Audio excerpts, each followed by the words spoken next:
అందరికీ నమస్తే. Welcome to Telugu tutor channel. ఇప్పుడైతే ఆంధ్రప్రదేశ్ ప్రభుత్వం నూతనంగా ప్రవేశపెట్టిన 7వ తరగతి పాఠ్యపుస్తకాలలో సాంఘిక శాస్త్రం నుండి 2వ పాఠ్యాంశాన్ని అయితే రివ్యూ చేయబోతున్నాను. సో ఈ వీడియోస్ కానీ మీరు ఫస్ట్ టైం చూస్తుంటే ప్లీజ్ సబ్స్క్రైబ్ చేసుకోండి. అండ్ మా నోటిఫికేషన్స్ కానీ మా వీడియోస్ అప్డేట్స్ కానీ రావాలంటే పక్కనున్న బెల్ ఐకాన్ మీద క్లిక్ చేసి ఆల్ నోటిఫికేషన్ ఎనేబుల్ చేయండి. అండ్ కేవలం వీడియోసే కాదు, వీటితో పాటు text book and important bits and practice exams కూడా డిస్క్రిప్షన్లో ఇవ్వడం జరిగింది. వాటిని వీడియో చూసిన తర్వాత ఒకసారి ప్రాక్టీస్ చేయండి. పాఠ్యాంశంలోకి వెళ్దాం. ఇది పేరులు అడవులు అని ఉంది కానండి. సో మొత్తం జాగ్రఫీ, వరల్డ్ జాగ్రఫీ మొత్తం ఇక్కడ కవర్ చేయడం జరిగింది. సో చాలా క్వశ్చన్స్ రావడానికి అవకాశం ఉంటుంది కాబట్టి వీలైనంత వరకు షార్ట్ నోట్స్ లేదా హైలైట్ చేసుకోండి. సో అభ్యసన ఫలితాల్లోనే మీకు కనిపిస్తూ ఉంటుందన్నమాట ఈ లెసన్లో ఉండేటటువంటి టాపిక్ ఎంత డెప్త్గా ఉందన్నది. ప్రపంచంలోని రకరకాల శీతోష్ణ స్థితి ప్రాంతాల గురించి తెలుసుకొని వాటిని ప్రపంచ పటంలో గుర్తిస్తారు. అంటే వరల్డ్ జాగ్రఫీ అండి. ఇంతకుముందు మనకి వాతావరణ జోన్స్ ఉండేవి కదండి, వాటిని అన్నింటినీ కూడా ఇక్కడ తీసుకొచ్చాడండి. ఓకేనా. తర్వాత ఆ అడవి అనే భావన, అంటే అడవి అంటే ఏమిటి, సామాజిక అడవి అంటే ఏమిటి, సాధారణ అడవి అంటే ఏమిటి, సామాజిక అడవి అంటే ఏంటో తేడా తెలుసుకుంటారు. అండ్ వివిధ రకాల అడవులను వర్గీకరిస్తారు. అటవీ నిర్మూలన సమస్యలు విశ్లేషిస్తారు, కారణాలు గుర్తిస్తారు. మానవుని జీవితంలో అడవుల ప్రాముఖ్యతను అభినందిస్తారు. వివిధ రకాల అడవులకు సంబంధించి సమాచారంతో పట్టిక తయారు చేస్తారు. భారతదేశం మరియు ఆంధ్రప్రదేశ్లో పట్టణంలో అడవులను గుర్తిస్తారు. అండ్ ఇక్కడ ఉండే కీ టాపిక్స్ చూస్తే శీతోష్ణ స్థితి ప్రాంతాలు, అడవి భావన, అడవులు రకాలు, అడవులు వాటి ఉపయోగాలు, అటవీ నిర్మూలన గల కారణాలు, సమస్యలు, సామాజిక అడవులు మరియు అటవీ సంరక్షణ అండి. ఈ 6 టాపిక్స్ని కూడా కింద మీకు డివైడ్ చేసి పెట్టడం జరిగింది. మీరు ఏ టాపిక్ కావాలంటే ఆ టాపిక్ అయితే మీరు చూడొచ్చు. ఇక లెసన్లోకి వెళ్దాం. లెసన్లోకి వెళ్ళినట్లయితే ఫస్ట్ అయితే మనకు మైండ్ మ్యాపింగ్లోనే ఇవ్వడం జరిగింది.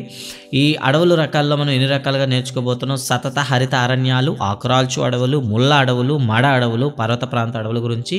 అండ్ అదేవిధంగా అటవీ నిర్మూలన కారణాల గురించి చూసుకుంటే పట్టణీకరణ, గృహోపకరణాలు, వంట చెరుకు, సహజ కారణాల గురించి చెప్తారు. సామాజిక అంటే అటవీ సంరక్షణ చట్టాల గురించి కూడా డిస్కస్ చేయడం జరిగింది. అడవుల వినియోగం గురించి కూడా ఇక్కడ చెప్పడం అయితే జరిగింది.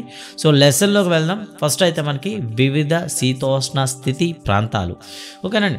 ఇక్కడ చూస్తే మనం ప్రపంచంలో వివిధ ప్రాంతాల్లో వివిధ రకాల శీతోష్ణ స్థితులు మనం చూస్తూ ఉంటామని చెప్పడం జరిగింది. ప్రపంచంలో వివిధ శీతోష్ణ ప్రాంతాలు ఉన్నాయి. ఉష్ణోగ్రత, అవపాతం ఆధారంగా చూడండి ప్రపంచంలోని వాతావరణ లేదా శీతోష్ణ స్థితి ప్రాంతాలను వేటి ఆధారంగా శాస్త్రవేత్తలు వర్గీకరించారు లేదా శీతోష్ణ స్థితి మండలాలుగా వర్గీకరించారంటే 1 ఉష్ణోగ్రత, 2 అవపాతం అండి. సో చాలామందికి సందేహం ఉంటుంది, అవపాతం అంటే ఏమిటి అంటే మనకు జలచక్రంలో మేఘాలుగా ఏర్పడినటువంటి నీటి ఆవిరి అనేది భూమిని తిరిగి చేరే మార్గాలని అవపాతం అంటారండి. అవపాతం ఎన్ని రకాలుగా జరగవచ్చు. 1 వర్షపాతము, 2 హిమపాతము, 3 మంచు, 4 వడగళ్ళు. ఏ రూపంలో అయినా నేలను చేరినా ఆ మొత్తాన్ని మనం అవపాతమే అంటామండి. గుర్తుపెట్టుకోండి. మళ్ళీ టెక్స్ట్ బుక్లో ఎక్కడైనా సరే అవపాతం అంటే పైనుండి అంటే మనకి జలచక్రంలో మేఘాల నుండి నేలకు చేరుకునే విధానం నీరు, అది ఆర్ద్రత అవుతుందా లేదా వర్షపాతం అవుతుందా లేదా హిమపాతం అవుతుందా లేదా వడగళ్ళు అవుతుందా, మొత్తాన్ని అన్నింటినీ కలిపి అవపాతం అని పిలుస్తాం. సో ఇప్పుడైతే మనకు ప్రపంచంలో ప్రకృతి సిద్ధ మండలాలు అని చెప్తాం కదండి. ఆ ప్రకృతి సిద్ధ మండలాలను వేటి ఆధారంగా వర్గీకరించారు. ఉష్ణోగ్రత మరియు అవపాతం అండి. మరి అవి మొత్తం ఎన్ని ఉన్నాయంటే 7 ఉన్నాయంటే 7 గురించి కూడా మనం ఇక్కడ మాట్లాడుకోవాలి. ఇది వరల్డ్ జాగ్రఫీ. ఒకప్పుడు 9th క్లాస్లో ఉండేది, ఇప్పుడైతే మనకు 7th క్లాస్కి తీసుకొచ్చారు. ఇక భూమధ్య రేఖా ప్రాంతము లేదా ఉష్ణమండల శీతోష్ణ స్థితి ప్రాంతము అంటే ఏంటో ఒకసారి చూద్దాం. సాధారణంగా భూమధ్య రేఖకు ఇరువైపులా 5 డిగ్రీల నుండి 10 డిగ్రీల వరకు ఉత్తర దక్షిణ అక్షాంశాల మధ్య, అంటే చాలామందికి మనకి ఎర్త్ చూసుకున్నట్లయితే ఈ ఎర్త్లో మనకి కొన్ని దగ్గర 5 degrees వరకు ఉంటుంది, కొన్ని దగ్గర 10 degrees వరకు ఉంటుంది. అంటే ఏంటి 0 to 5 కానీ ఉండొచ్చు, 0 to 10 గానైనా ఉండొచ్చు. ఈ మధ్యలో ఉండేటటువంటి ఈ బెల్ట్ అండి. ఈ బెల్ట్ ఏదైతే ఉందో అని చెప్పుకుంటామో ఇది ఈ బెల్ట్నే మనం ఏమని చెప్తామంటే ఓకేనా అత్యుష్ణ మండలము లేదా మనకి ఇప్పుడు మనం చెప్పినటువంటి భూమధ్య రేఖ లేదా ఉష్ణమండల శీతోష్ణత ప్రాంతం అంటాం. అది ఒక్కొక్క స్థానిక ప్రదేశం బట్టి, ప్రదేశం ఉండే వాతావరణ స్థితి బట్టి మారుతూ ఉంటుంది. ఉత్తర దక్షిణాక్షాంశంలో విస్తరించి ఉంది. ఈ ప్రాంతంలో సగటు వర్షపాతం ఎంత అంటే 150 సెంటీమీటర్లు అండి. సో అత్యధిక అవపాతాన్ని కలిగి ఉంటుంది. ఈ ప్రాంతాల్లో వృక్షాల పెరుగుదలకు అనుకూలం, ఎందుకంటే ఎండ ఎక్కువగా ఉంటుంది, వర్షపాతం కూడా ఎక్కువ ఉంటుంది కాబట్టి అడవులు అనుకూలంగా విస్తారంగా పెరుగుతాయి. దట్టమైన అడవులతో ఉన్న ఈ ప్రాంతాలని సెల్వాలు అంటారు. ఇక్కడ అన్న ప్రశ్న, భూమధ్య రేఖ ప్రాంతంలో ఉన్న దట్టమైన అడవులను ఏమని పిలుస్తారు? సెల్వాలు. సెల్వాలు అనేవి ఏ శీతోష్ణ స్థితి ప్రాంతంలో కనిపిస్తాయి? ఉష్ణమండలము లేదా భూమధ్య రేఖ, అంటే ఇటు నుండి అటైనా అటు నుండి ఇటైనా, ఓకేనా, ఏదైనా మీరు రెడీగా ఉండాలి. సో భూమధ్య రేఖ ప్రాంతంలో దట్టమైన అడవులను సెల్వాలు అంటారు. ఇక్కడ అడవులు ఎక్కువగా ఉండడం వల్ల జనావాసాలు అనేవి చాలా తక్కువగా ఉంటాయి, కాబట్టి అల్ప జనాభా గల ప్రాంతాలలో ఇది ఒకటి అని చెప్పారు. ఇక్కడ కొన్ని ఆదిమ తెగలు ఉంటాయి. ఇది మనకి జీకే క్వశ్చన్ అండి.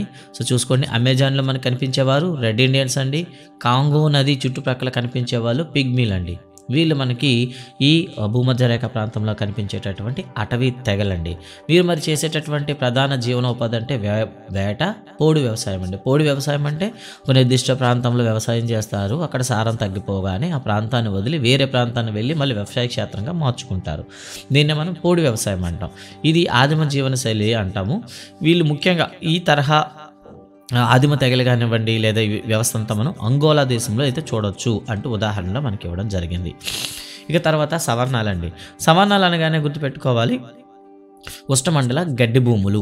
సో నిజానికి మీరు డిఎస్సీలో అయితే ఇక్కడ ఏమీ ఇవ్వలేదు, కానీ మిగతా కాంపిటేటివ్ ఎగ్జామ్స్లకు వెళ్తే ఉష్ణమండల గడ్డి భూములను ఏమని పిలుస్తారు? సవర్ణాలు అని పిలుస్తారు.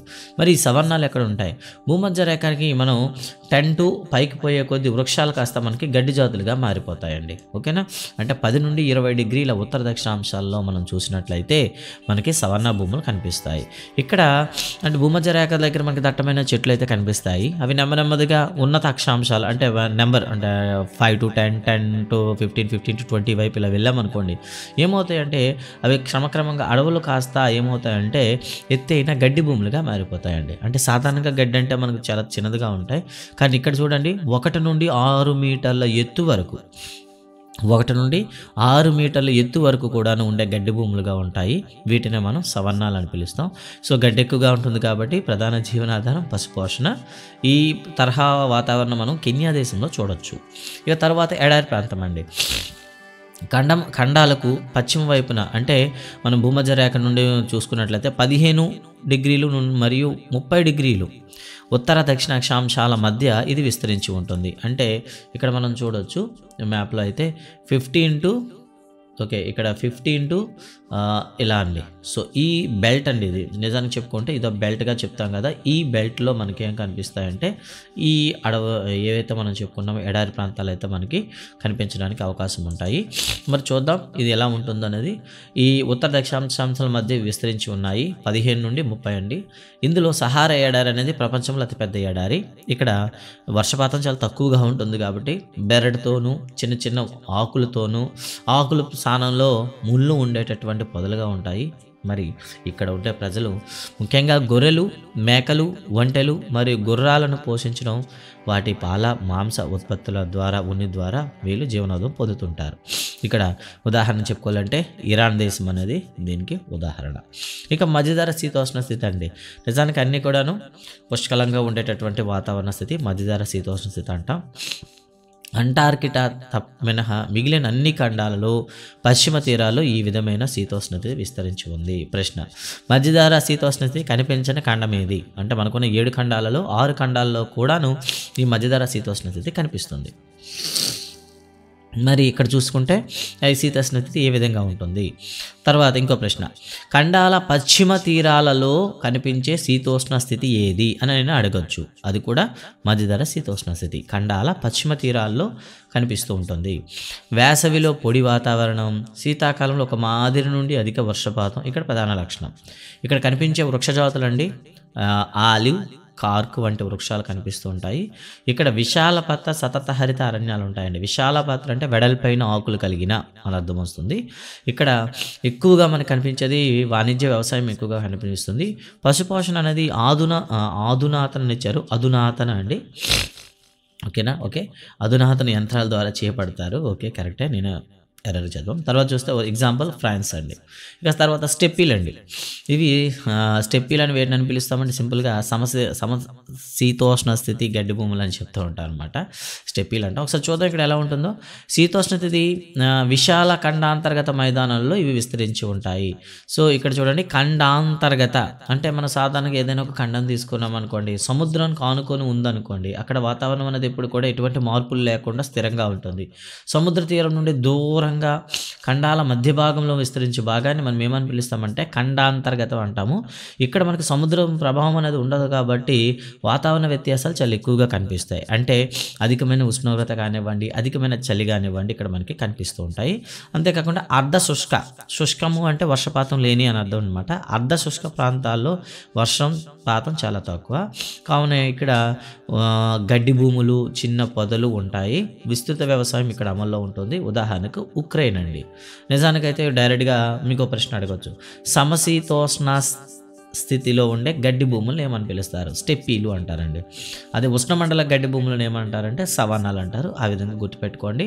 స్టెప్పీలకు ఉదాహరణ ఏ దేశం ఇచ్చాడంటే మనకి ఉక్రెయిన్ ఇచ్చాడండి. ఇంకా తర్వాత ఆరో చూద్దాం, టైగా ప్రాంతం అండి. అంటే ఇది ఉత్తరార్ధగోళం నుండి 50 నుండి 70 ఉత్తర అక్షాంశాల మధ్య ఇది విస్తరించింది. దక్షిణ అర్ధగోళంలో ఇవి లేవు. సో వీటిపైన కూడా మనకు ప్రశ్న అడగవచ్చు. క్రింది వానలో దక్షిణార్ధగోళంలో లేనటువంటి వాతావరణ స్థితి ఏది అని అడిగారు అనుకోండి. సో టండ్రా కూడా ఇవ్వకుండా టైగా ఇచ్చాడు అనుకోండి. సో గుర్తుంచుకుంటారు టైగా. ఇది కేవలం ఉత్తరాక్షాంశాల మధ్య విస్తరించి ఉంది. ప్రపంచంలో ఉన్న అధిక వాతావరణ వ్యత్యాసాలు కలిగి ఉన్న ప్రాంతాల్లో ఇది ఒకటి. వాతావరణ వ్యత్యాసాలు అంటే అధికంగా అంటే వేడి ఎక్కువగాను, అలాగే చలి ఎక్కువగాను ఉండే ప్రాంతాల్లో వాతావరణ వ్యత్యాసం అంటాం కదా. ఇది ప్రపంచంలో అతిపెద్ద సతత హరిత అరణ్యాలు కలిగిన ప్రాంతం. ఇక్కడ ఫర్ అనేది వాణిజ్యానికి ఎంతో ఉపయోగపడే ఆకర్షణీయమైన కార్యకలాపం అని చెప్తాం అనమాట. తర్వాత దీనికి ఉదాహరణ ఉత్తర కెనడా అండి. ఉత్తర కెనడా అనేది టైగా ప్రాంతంలో ఉంది. ఓకే. తర్వాత టండ్రా శీతోష్ణ స్థితి గురించి మాట్లాడతామండి. టండ్రా అంటే ఆర్కిటిక్ ధ్రువ ప్రాంతాల మధ్య ఈ విస్తరించి ఉంది. ఈ ప్రాంతంలో చలి చాలా ఎక్కువగా, చెట్లు పెరగడానికి ఇవి అననుకూలంగా, ఇక్కడ ప్రజలు తమ ఆహారం కోసం జంతువులపైన ఆధారపడే విధంగా ఉంటాయి. ఉదాహరణకు ఉత్తర రష్యా. ఓకేనండి. ఇవి మనకి ప్రకృతి సిద్ధ మండలాలు. మొత్తం 7 కూడా ఇవ్వడం జరిగింది. నిజానికి ఇది వరల్డ్ జియోగ్రఫీ అని చెప్తాము. సో నాట్ ఓన్లీ డిఎస్సి, అన్ని పోటీ పరీక్షలు కూడా ఉపయోగపడుతుంది. ఇక తర్వాత చూద్దాం, మరి ఈ వర్షపాతం కానీ ఉష్ణోగ్రత ప్రభావం వల్ల లేదా నేల యొక్క సారం పైన ఆధారపడి వివిధ రకాల వృక్షాలు పెరుగుతుంటాయి. ఈ వృక్షాల రకాల బట్టి అక్కడ ఉండే అడవులను మనం వర్గీకరిస్తూ ఉంటాం. మరి మన భారతదేశంలోనూ ఆంధ్రప్రదేశంలోనూ ఈ ఉష్ణోగ్రత, వర్షపాతము, నేల స్వభావము ఎలా ఉంటుంది, అక్కడ ఉండే వృక్షజాలం ఏంటో తెలుసుకుందాం. అడవులకు సంబంధించిన భావన చూసుకున్నట్లయితే విశాల ప్రాంతంలో సహజ పరిస్థితులలో చెట్లు, పొదలతో కూడిన నిర్దిష్ట ప్రాంతాన్ని అడవి అని పిలుస్తారండి. అడవి అంటే విశాల ప్రాంతంలో ఉండాలి, సహజ పరిస్థితుల్లో చెట్లు పెరిగి ఉండాలి, పొదలు ఉండాలి, నిర్దిష్ట ప్రాంతాల్లో ఇవి విస్తరించి ఉంటే దాన్ని ఏమని పిలుస్తాం మనం? అడవి అని పిలుస్తాం. ఒక ప్రాంతంలోని వర్షపాతాన్ని, నేలలో నీటి ప్రవాహాన్ని నియంత్రించేది, పారిశ్రామిక కాలుష్యాలను నివారణ చేసేది, పర్యావరణ సమతుల్యతను కాపాడే ఒక బృహత్కర అంశమే అడవి అని చెప్తాం మనం. ఈ అడవుల వల్ల మనకి ఇన్ని లాభాలు అయితే ఉన్నాయన్నమాట. అంతేకాదు ఆదిమ జాతులు మనుగడకుడు అడవులు ప్రధాన స్థావరాలని చెప్తామండి. ఓకే. ఆదిమంగా మానవుడు అనేవాడు అడవుల్లోనే నివసించాడు. కలప, ఇతర విలువైన అటవీ ఉత్పత్తులు మనకు లభిస్తున్నాయి. ఇప్పటికీ చాలా వరకు ఈ ఆదిమ జాతుల వాళ్ళు ఇప్పటికీ మనకి ఈ అటవీ ఉత్పత్తులపైన ఆధారపడి జీవనం కొనసాగిస్తున్నారు. అడవులు కేవలం మానవులకే కాదు, వన్యప్రాణులకు కూడాను సహజ నివాసాలు మరియు మానవ జీవనోపాధులకు నిలయాలు. ముడి పదార్థాలైనటువంటి కలప, వెదురు, బీడి ఆకులు, తేనె, లక్క, మూలికలు, రంగులు వంటి ఉత్పత్తులు అడవుల నుండే పొందుతున్నాము. జనరల్ టాపిక్ అండి. అండ్ అడవుల్లో నివసించే ప్రజలు మేకలు, గొర్రెలు వంటి పశువులను మేత కొరకు అడవులను ఉపయోగించుకుంటున్నారు. కొంతమంది ప్రజలు ఇక్కడ పోడు వ్యవసాయం కూడా చేస్తున్నారు. అడవుల్లో చిన్న చిన్న ఆవాస ప్రాంతాలు అటవీ జాతులు నివసిస్తున్నాయి. అడవుల్లో కొన్ని ప్రాంతాలు ఆధ్యాత్మిక ప్రాంతాలుగా కూడా ప్రసిద్ధి చెందాయి. అంటే మనకు మతపరమైనటువంటి నివాసాలకు కూడాను లేదా ప్రత్యేక దర్శనీయ ప్రదేశాలుగా కూడాను ఈ అడవుల్లో ఉన్నాయని చెప్పడం జరిగింది. ఇక అడవుల రకాల గురించి మాట్లాడదాం. అడవుల రకాల గురించి మాట్లాడుకునేటప్పుడు మీకు తెలుసాలో అనే ప్రస్తుతం మన ప్రభుత్వం గుర్తించిన అటవీ రకాల గురించి మాట్లాడుకుందాం. అంటే భారత ప్రభుత్వం పరిపాలన సౌలభ్యం కొరకు అడవులను 3 రకాలుగా వర్గీకరించింది. ఒకటి రిజర్వ్డ్, 2 రక్షిత అడవులు, 3 వర్గీకరించిన అడవులు. రిజర్వ్ అడవులను వేటిని అంటారు? ఇక్కడ మానవ ప్రమేయం ఏమీ ఉండకూడదు అని నిర్దేశించిందండి. అంటే వేట వెళ్ళడానికి కానివ్వండి, పశువుల మేత వేయడానికి కానివ్వండి, కలప కోసం కానివ్వండి, అడవుల్లో వెళ్ళడం అనేది నిషేధం అనమాట. అంటే మానవ ప్రమేయం అనేది ఉండకుండా ఉండే అడవుల్ని మనం రిజర్వ్ ఫారెస్ట్ అని పిలుస్తాం. ఇంకా రక్షిత అడవులు అండి, ఇక్కడ కొంత సడలింపు అయితే ఉంటుంది. అంటే ప్రత్యేక వృక్షజాలం కానీ జంతుజాలాన్ని రక్షించడానికి ఏర్పాటు చేయబడిన అడవులండి. ఓకేనా? అంతేకాకుండా ఎక్కువ నష్టం కలిగించడానికి అనుమతించబడదు. అంటే మానవ ప్రమేయం ఉండేటప్పుడు కూడాను ఎక్కువ నష్టం జరగకుండా మనకి ఏముంటాయి, రిస్ట్రిక్షన్స్ అయితే ఉంటాయన్నమాట. ఇక తర్వాత వర్గీకరించిన అడవులు. ఈ అడవుల్లో మనం అన్ని రకాల కార్యకలాపాలు చేసుకోవచ్చు. ఓకేనా? అంటే జీవనోపాధి కొరకు అటవీ ఉత్పత్తులపైన సేకరించవచ్చు, పశువులను మేపుకోవచ్చు, వంట చెరువు తీసుకురావచ్చు. ఇలాంటివన్నీ కూడా ఫ్లెక్సిబిలిటీస్ ఉంటాయన్నమాట. ఇది మన గవర్నమెంట్ అయితే మనం చేసినటువంటిది. అయితే మనకి ప్రధానంగా రిజర్వ్డ్ అడవులు మరియు రక్షిత అడవులు అని పిలుస్తారు. ఈ రక్షిత అడవుల్లో కూడా మానవ ప్రమేయం అనేది కొంతవరకు అవకాశం అయితే ఉంటుంది. ఇక వాతావరణము, వర్షపాతము, నేల రకము అనే 3 శీతోష్ణస్థితి, వర్షపాతము, నేల రకం 3 ప్రాథమిక కారణాంశాలను ఆధారంగా చేసుకొని అడవులను 5 రకాలుగా వర్గీకరించారు మన భారతదేశంలో. చూడండి, మన భారతదేశంలో అండి ఇదో నేషనల్ సంబంధించింది, ఇంకా స్టేట్ది మళ్ళీ వస్తుంది. ఇక ఇక్కడ మనకు కనిపించే మన దేశంలో సతత హరిత అరణ్యాలు, ఆకురాల్చు అడవులు, ముళ్ళ అడవులు, మడ అడవులు, పర్వత ప్రాంత అడవులు. అంటే మన దేశంలో 5 రకాల అడవులు అయితే కనిపిస్తూ ఉంటాయి. మొదటిది సతత హరిత అరణ్యాలు. సో ఇక్కడ ప్రతి డాటా కూడా మనకు అవసరమేనండి. ఎందుకంటే 200 సెంటీమీటర్ల కన్నా ఎక్కువ వర్షపాతం, సాంవత్సరిక వర్షపాతం ఉంటే, 22 డిగ్రీల సెల్సియస్ ఉష్ణోగ్రత ఉంటే అటువంటి ప్రదేశాల్లో కనిపించేవి సతత హరిత అరణ్యాలు అనమాట. గుర్తుపెట్టుకోండి, 200+ సెంటీమీటర్స్ రెయిన్ఫాల్ ఉండాలి. అంటే 22 డిగ్రీ సెల్సియస్ కన్నా ఎక్కువ టెంపరేచర్ ఉండే దగ్గరలో ఇవి కనిపిస్తూ ఉంటాయి. ఇక్కడ ఇవి చాలా పొడవుగా ఉంటాయి, వెడల్పైన ఆకులతో ఉంటాయి. ఇది ఒక కొమ్మలు అనే ఒకదానితో ఒకటి కలివిడిగా విస్తరించి పెద్ద గొడుగులాగా కనిపిస్తూ ఉంటాయి. ఈ అడవులు ఏడాది పాటు ఆకుపచ్చగా ఉంటాయి. ఇంకా అంతేకాకుండా ఈ ప్రాంతాల్లో దట్టమైన చెట్లు మరియు తీగలు నిండుగా ఉంటాయండి. ఎక్కువగా ఎప్పుడు పచ్చగా ఉంటాయి కాబట్టి వీటిని సతత హరిత అంటామండి. ఓకేనా? ఎప్పుడు ఆకుపచ్చగా ఉండే అడవులు కాబట్టి వీటిని సతత హరిత అరణ్యాలు అంటారు. ఇవి ముఖ్యంగా మన దేశంలో ఎక్కడెక్కడ కనిపిస్తున్నాయి. మన దేశంలో అయితే హిమాలయ ప్రాంతాలు, ఈశాన్య రాష్ట్రాలు, పశ్చిమ కనుమల్లో, అలాగే కేరళలోనే కనిపిస్తుంటాయి. మరి ఈ అటవీ ప్రాంతాల్లో లభించేటటువంటి ముఖ్యమైనటువంటి వృక్షాలు ఏంటి? పెరిగే వృక్షాలు మహాగని, ఎబోని, రోజ్వుడ్, ఐవరీ వుడ్ వంటి వృక్షాలు పెరుగుతుంటాయి. మరి ఇక్కడ కనిపించే జంతువులు చూసుకుంటే ముఖ్యంగా సరీసృపాలు ఎక్కువగా ఉంటాయండి. ఎందుకంటే చెట్లు అనేవి దట్టంగా ఉంటాయి కాబట్టి. అలాగే ఇక్కడ లైన్డ్ టైల్డ్ మకాక్ అంటాం, సింహపు తోక కూతి అని చెప్పాడు. ఇలా ఉంటాయి, కీటకాలు అధికంగా ఉంటాయండి. సో విద్యార్థి సంబంధించి భారతదేశం అవుట్లైన్ పట్టణంలో సప్తహరిత అరణ్యాలను గుర్తించాడని ఇచ్చాడు. ఇక తర్వాత చూద్దాం, ఆకురాల్చు అడవులు అండి. 70 నుండి 200 సెంటీమీటర్ల వర్షపాతం ఉండే ప్రాంతాల్లో ఈ ఆకురాల్చు అడవులను కనిపిస్తాయి. ఎందుకంటే కనిపిస్తాయి, వృక్షాలనే వేసవి నెలల్లో బాష్పోత్సేకాన్ని తగ్గించడానికి ఆకులను రాల్చుతుంటాయి అన్నమాట. అంటే వేసవి కాలంలో ఇవన్నీ ఆకులను తమ సంఖ్యను తగ్గించడం ద్వారా నీటి ఎద్దడిని తట్టుకునేలా ఉంటాయన్నమాట. ఈ అడవుల్లో ముఖ్యంగా కనిపించేటటువంటి వృక్షాల జాతి చూసుకున్నట్లయితే టేకు, సాల్, వెదురు, రోజ్వుడ్, చందనం మరియు వేప వృక్షాలు కనిపిస్తుంటాయి. మరి ఈ అడవులు అనేవి ఏ రీజన్లో ఎక్కువగా కనిపిస్తూ ఉంటాయి అంటే మన దేశంలో చూసుకుంటే ద్వీపకల్ప పీఠభూముల్లో ఎక్కువగా కనిపిస్తూ ఉంటాయి. మరి ఇక్కడ కనిపించే జంతుజాలం చూసుకున్నట్లయితే జింకలు, కుందేళ్ళు, ఏనుగులు, పులులు, చిరుతలు, నెమళ్ళు, అలాగే వివిధ రకాల పక్షులు అయితే మనకి కనిపిస్తూ ఉంటాయి. ఇది ఆకురాల్చు అడవులు అండి. ఇక మూడవది వచ్చేసి ముళ్ళు మరియు పొద అడవులు అని పిలుస్తాం. ఓకేనా? అంటే ముళ్ళు అనేవి సాధారణంగా మనకి ఎందుకు ఏర్పడతాయి? వర్షపాతం తక్కువగా ఉండేటప్పుడు ఆకుల సంఖ్య తగ్గించేందుకు ఈ ముళ్ళు అనేవి ఏర్పడుతూ ఉంటాయి. ఇది సర్వసాధారణం. కాబట్టి తక్కువ వర్షపాతము ఉండి అధిక ఉష్ణోగ్రతల ప్రాంతాల్లో ఈ ముళ్ళు లేదా పొదలు ఏర్పడుతుంటాయి. శుష్క వాతావరణము అంటే పొడి వాతావరణం అండి. శుష్క వాతావరణం కారణంగా ఈ అడవుల్లో చెట్లు ముళ్ళతోనూ పొదలుగాను ఉంటాయి. ఎడారి మొక్కల మాదిరిగా ఇక్కడ మొక్కలు ఆకులు ముళ్ళుగా మారి బాష్ప శాఖను తగ్గించుకునే విధంగా ఉంటాయి. దక్కని పీఠభూమి ప్రాంతంలో ఈ మొక్కలను మనకి కనిపిస్తూ ఉంటాయి.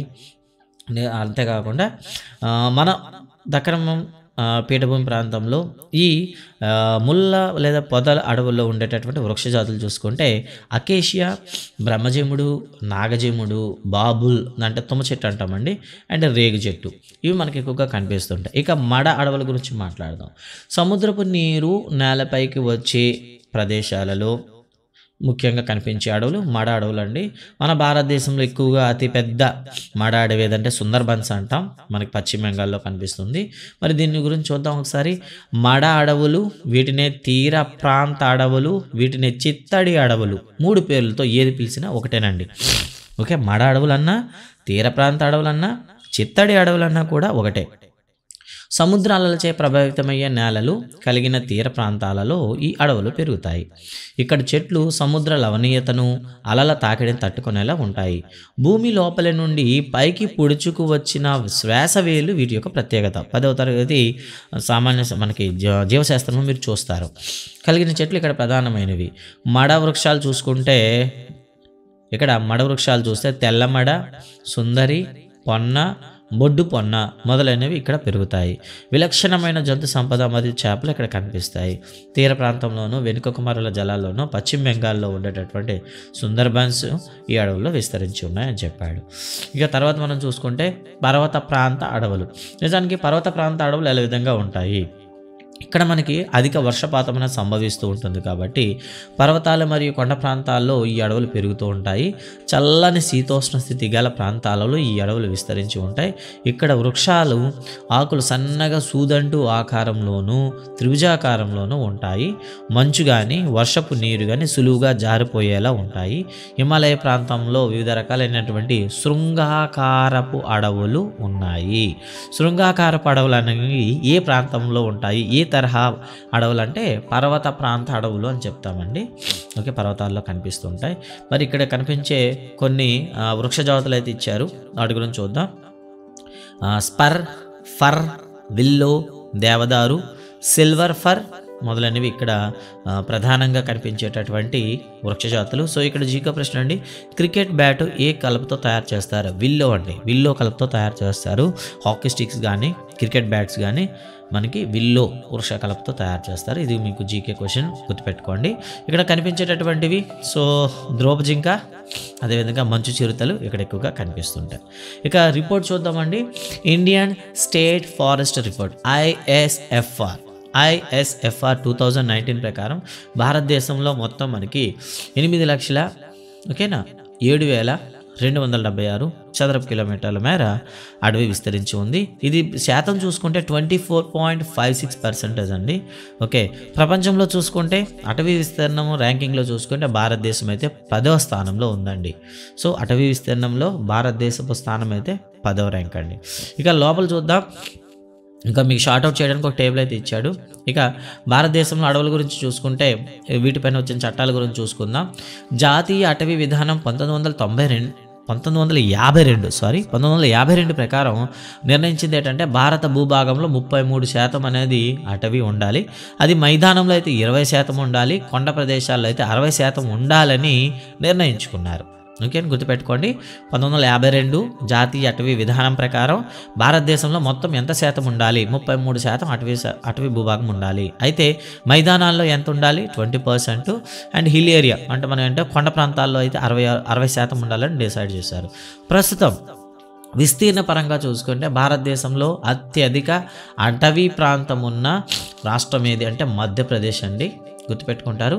రెండో రాష్ట్రం అయితే అరుణాచల్ ప్రదేశ్ అండి. ఓకేనా, ఫస్ట్ ప్లేస్ మధ్యప్రదేశ్, రెండోది వచ్చేసి మనకి ఓకే అరుణాచల్ ప్రదేశ్ అండి. అండ్ లీస్ట్ అయితే మాత్రం హర్యానా అండి. విస్తీర్ణ పరంగా అతి తక్కువ అటవీ ప్రాంతం ఉన్న రాష్ట్రం ఏదంటే హర్యానా. ఇది మీకు ఉపయోగపడుతుంది. అండ్ నెక్స్ట్ వన్ చూద్దాం.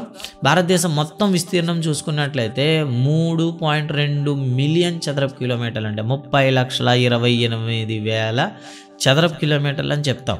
ఓకే, మరి ఇది మనం చూసుకున్నట్లయితే ఉత్తర దక్షిణంగా చూసినట్లయితే సుమారుగా 3214 కిలోమీటర్లు ఉంది. అక్షాంశాల పరంగా చూసుకుంటే మనకి 30 అక్షాంశాలు డిఫరెన్స్ అయితే ఉందండి. సో 30 అక్షాంశాల డిఫరెన్స్ ఉండడం వల్ల మనకి వివిధ రకాల వాతావరణ స్థితులు, వివిధ రకాల అడవులు, వృక్షజాతులు చూడవచ్చు. ఇక్కడైతే మీకు పిక్చర్ రీడింగ్ అంటే మనకి మ్యాప్ రీడింగ్ కూడా అవసరం. ఇక్కడ చూడవచ్చు మీరు.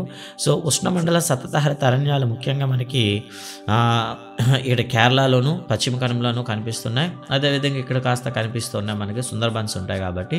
అండ్ ఇక్కడ మనం చూసుకున్నట్లయితే ఈశాన్య రాష్ట్రాల్లో అధికంగా కనిపిస్తున్నాయి.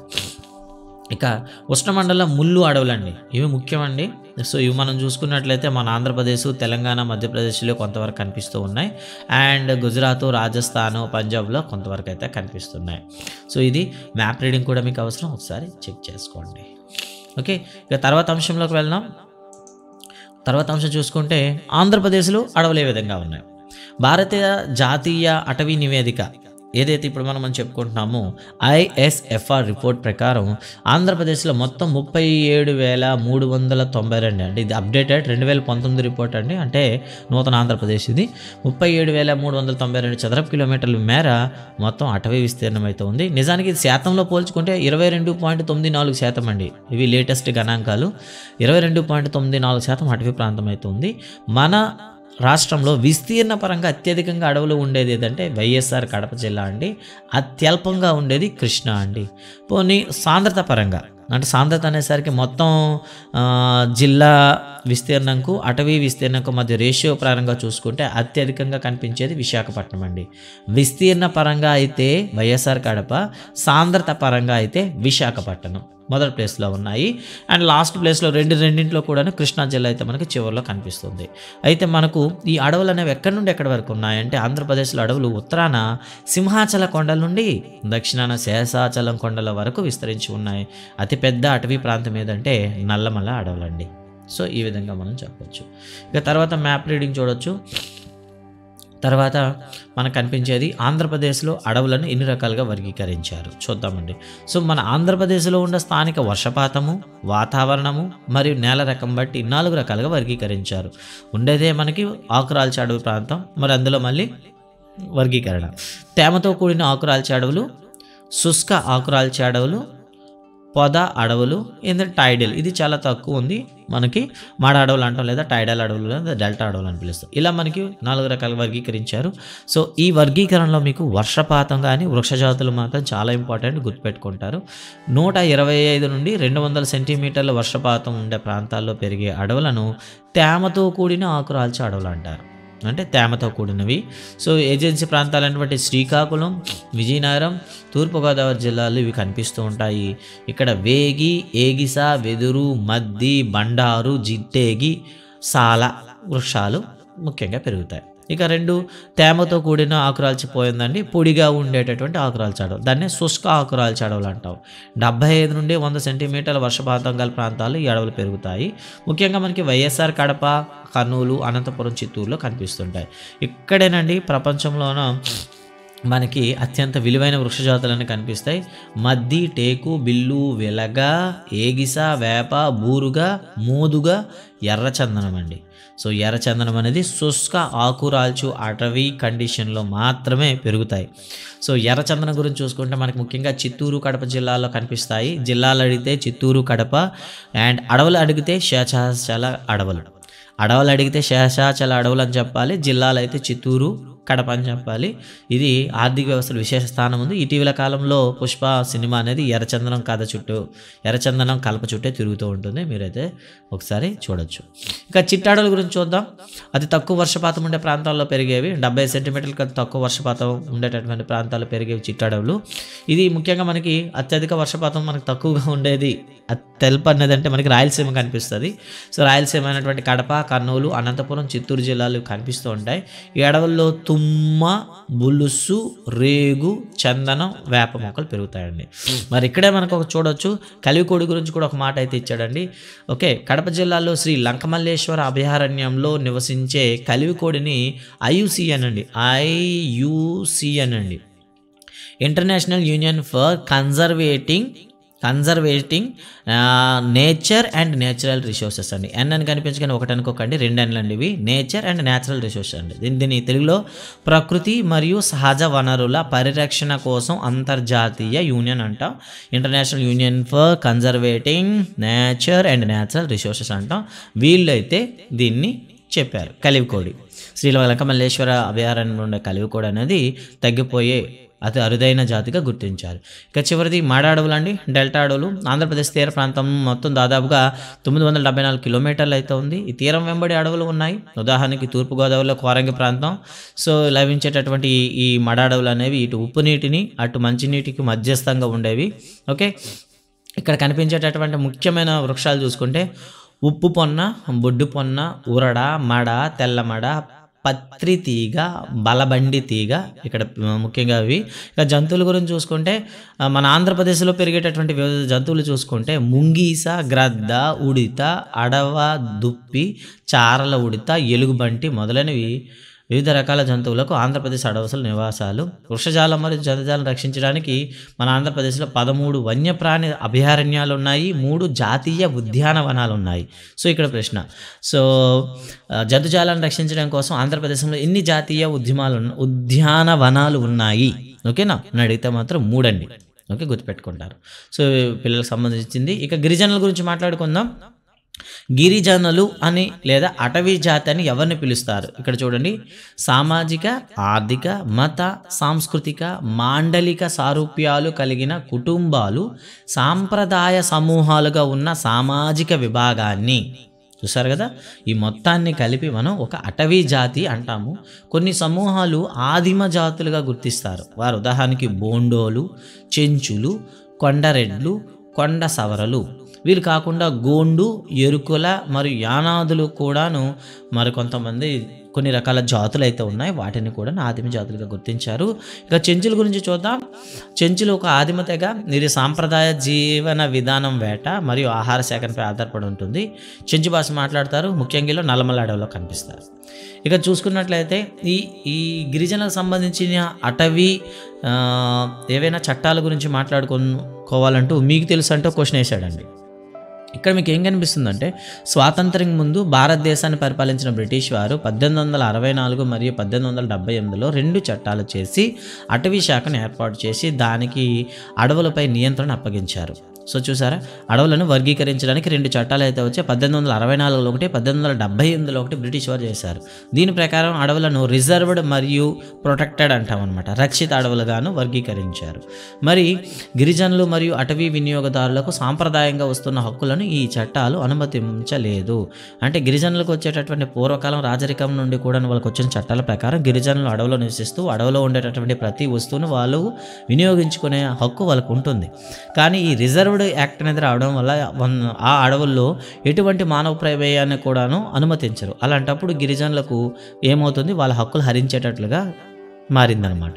రిజర్వ్ అడవులోని ఎవరు ప్రవేశించడానికి అనుమతి లేదు. రక్షిత అడవులను ప్రజలను ఉపయోగించుకోవచ్చు. వారు తమ సొంత ఉపయోగం కోసం కలప మరియు చిన్న చిన్న అటవీ ఉత్పత్తులు తీసుకోవచ్చు మరియు పశువులను మేపుకోవచ్చు. కానీ ఇక్కడ కూడా చెట్లను కొట్టడంపై అనేక షరతులు ఉన్నాయి. అటవీ శాఖ విధించిన పరిమితికి మించి పశువులను మేపకూడదు. 1988 జాతీయ అటవీ విధాన ప్రకటన వన సంరక్షణ చూడండి, వన సంరక్షణ, పునరుజ్జీవనము, అడవుల అభివృద్ధిలో గిరిజనుల భాగస్వామ్యం చేయడం అనే ముఖ్యమైన అంశంగా ప్రకటించింది. అంటే ఈ గిరిజనులు కూడాను అటవీ సంరక్షణ లేదా అటవీ పునరుజ్జీవనము లేదా అటవీ అభివృద్ధిలో గిరిజనులు కూడాను పాత్ర తీసుకునేటట్లు వాళ్ళను కూడా తీసుకోవడం జరిగింది. మరి ఆంధ్రప్రదేశ్ ప్రభుత్వం అయితే రీసెంట్గా ఈకో టూరిజంని డెవలప్ చేస్తూ ఉంది. పర్యావరణ పర్యాటకాన్ని డెవలప్ చేసి ఈ స్థానిక గిరిజనుల భాగస్వామ్యం అయితే తీసుకుంటుంది. ఇక అడవుల యొక్క ఉపయోగం చూసుకున్నట్లయితే వినియోగం కొరకు, పర్యావరణ వ్యవస్థ సమతౌల్యం కొరకు, పరిశోధనల కొరకు అని 3 రకాలుగా చెప్పారండి. సో మరి వినియోగం అనేది ఇక్కడ మనకి నిత్యావసరాలు, వాణిజ్యం 2 రకాలు చెప్తాం. పండ్లు, తేనె, దుంపలు, కలప అనేవి వినియోగ వస్తువులు అయితే కలప, వెదురు, ఔషధాలు అనేవి వాణిజ్యం కోసం వినియోగం అనమాట. అంతేకాకుండా అడవులు అనేవి పర్యావరణ సమతౌల్యాన్ని కాపాడుతూ ఉంటాయి. అంటే ఆక్సిజన్ని తీసుకొని కార్బన్ డైఆక్సైడ్ను కార్బన్ డైఆక్సైడ్ని తీసుకుని ఆక్సిజన్ విడుదల చేస్తుంటాయి, ఉష్ణోగ్రతను నియంత్రిస్తుంటాయి, వాయు కాలుష్యాన్ని తగ్గిస్తుంటాయి, ఇంకా మూత్రికా క్రమక్షయాన్ని అంటే వర్షం పడేటప్పుడు పై పొరలు కొట్టుకుపోకుండా ఈ అడవులు అనేవి సంరక్షిస్తూ ఉంటాయి అని చెప్పాడనమాట. 4 ఇచ్చాడు ఇక్కడ. ఒకటి చూడండి, వాతావరణ ఉష్ణోగ్రత, వాయు కాలుష్యము, కార్బన్ డైఆక్సైడ్ను ఆక్సిజన్గా మార్పు, మూర్తిక క్రమక్షయం అండి. ఇక పరిశోధనల విషయంలోకి వస్తే అడవుల సంరక్షణ మరియు అడవుల నుండి ప్రయోజనాలు పొందడంలోనూ అనేక పరిశోధనలు జరుగుతున్నాయని చెప్పేశాడు. సేఫ్ కొంతవరకు అయితే మనకి భారం తగ్గించాడు. అడవి నిర్మూలన కారణాలు చూసుకుంటే ఈరోజు జాతీయ సంపదగా భావించే అడవులు అనేవి రోజు రోజుకి తగ్గిపోతున్నాయి. కారణాలు ఏమిటి? ఒకటి, అటవీ భూములను వ్యవసాయ భూములుగా మార్చడం, రోడ్లు మరియు డ్యాముల నిర్మాణం, కలప, పారిశ్రామిక ప్రయోజనాల కోసం కొంతమంది ఆకతాయిలు తొంటరితనంగా మనకి అడవులకు నిప్పెట్టడం అనేది మనకి తీరని నష్టాన్ని కలిగిస్తుంది. ఇక మరి వన నిర్మూలన వల్ల నష్టాలు ఏమిటి?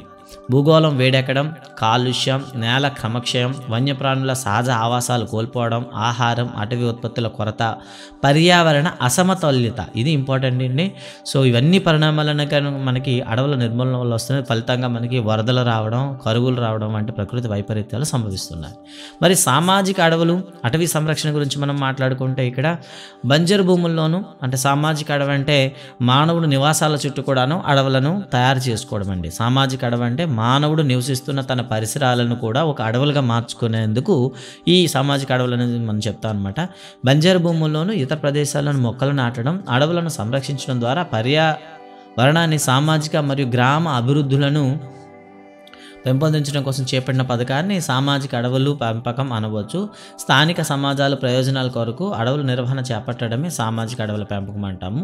స్థానిక సమాజాల ప్రయోజనాల కొరకు అడవులను నిర్వహణ చేపట్టడమే సామాజిక అడవుల పెంపకం. ఇందులో భాగంగా వాయు కాలుష్యం తగ్గించడం, వివిధ రకాల పరిశ్రమలను ప్రోత్సహించడం కొరకు ప్రభుత్వం సామాజిక వనీకరణం చేపట్టింది. పారిశ్రామిక ప్రాంతాలు, బంజరు భూముల్లో పచ్చదనాన్ని పెంచడమే దీని ప్రధాన ఉద్దేశం.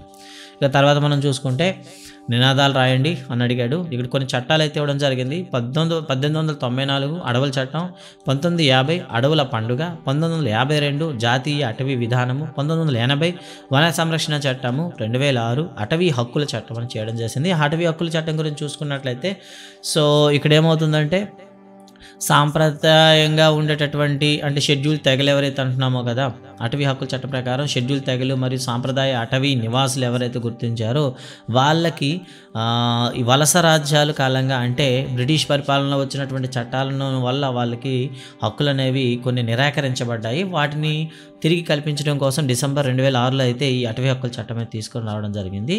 పరిమితంలో వీళ్ళకి ఈ అడవులపైన హక్కులు అయితే కల్పించడం అయితే జరిగిందనమాట.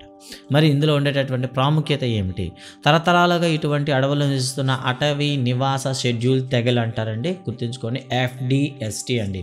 సో FDST అంటే ఏమిటి? సో ఇక్కడ మనం చూడవచ్చు, ఫారెస్ట్ డ్వెల్లింగ్ షెడ్యూల్ ట్రైబ్స్ అని పిలుస్తామండి. ఓకే, గుర్తుపెట్టుకోండి ఏంటి FDST అంటే ఒకసారి రాసుకుందాం. ఓకేనా, F for forest and D for dwelling and ST అంటే షెడ్యూల్ ట్రైబ్స్ అండి. ఓకేనా, ఫారెస్ట్ డ్వెల్లింగ్ షెడ్యూల్ ట్రైబ్స్ అంటారు. అంతేకాకుండా సాంప్రదాయ అటవీ నివాసులు అంటాము, OTFD అండి. OTFD అంటే ఇక్కడ గుర్తుపెట్టుకోవాలి, అదర్ ట్రెడిషనల్ ఫారెస్ట్ డ్వెల్లర్స్. ఓకేనా, O for others, T for traditional. ఓకేనా, traditional. Okay, traditional and F for forest, D for dwelling అండి. ఓకేనా, గుర్తుపెట్టుకోండి. So other traditional forest dwelling, FDST అంటే ఫారెస్ట్ డ్వెల్లింగ్ షెడ్యూల్ ట్రైబ్స్ అండి. వీళ్ళకి అటవీ హక్కులను, అటవీ భూముల ఆక్రమణలను ఈ చట్టం గుర్తించిందనమాట. ఓకేనా, అంతేకాకుండా వీళ్ళను సుస్థిర ఉపయోగము, జీవ వైవిధ్య పరిరక్షణ, పర్యావరణ సమతుల్య నిర్వహణ బాధ్యతలను, అధికారాన్ని కట్టబెట్టిందనమాట. అటవీ పర్యావరణ వ్యవస్థ యొక్క మనుగడ, స్థిరత్వానికి కారకులైనటువంటి ఈ రెండు FDST కానివ్వచ్చు, OTFDలను కావచ్చు, వలస రాజ్యాలు చేసిన అన్యాయాన్ని సరిదిద్దడానికి ఇది ఒక చిన్న ప్రయత్నం చేస్తుంది. ఇక వన సంరక్షణ గురించి మాట్లాడుకుందాం. భూమిపై అడవులు కీలక పాత్ర వహిస్తున్నాయి కాబట్టి మనం అడవులను కాపాడాలి. బంజరు భూముల్లో చెట్లను నాటాలి. అడవిని ఒక చెట్టును నరిగేటప్పుడు 10 మొక్కలు నాటేటట్లుగా వన సంరక్షణ సంరక్షణ నియమాలను ఫాలో అవ్వాలి అండ్ వన మహోత్సవాల్లో కార్యక్రమాల్లో రూపొందించాలి. ఇదండి ఈ పాఠం యొక్క మొత్తం విశేషణ. అండ్ ఈ పాఠం మీకు ఎలా అనిపించింది అండ్ ఏవైనా సరే పొరపాట్లు జరుగుంటే కింద కామెంట్ అయితే చేయండి డెఫినెట్గా. సో నెక్స్ట్ వీడియోలో దొరకకుండా చూస్తాం. అండ్ ప్రాక్టీస్ ఎగ్జామ్ డిస్క్రిప్షన్లో ఉంటుంది, వాటిని కూడా ప్రాక్టీస్ చేయండి, కీ పాయింట్స్ కూడా ఉంటాయి. And thank you guys, thank you very much. ఇంతతో పాఠం ఏం ముగిసింది. ఈ వీడియో ఎలా అనిపించిందో కామెంట్ అయితే డెఫినెట్గా పెట్టండి. Thank you very much. Bye.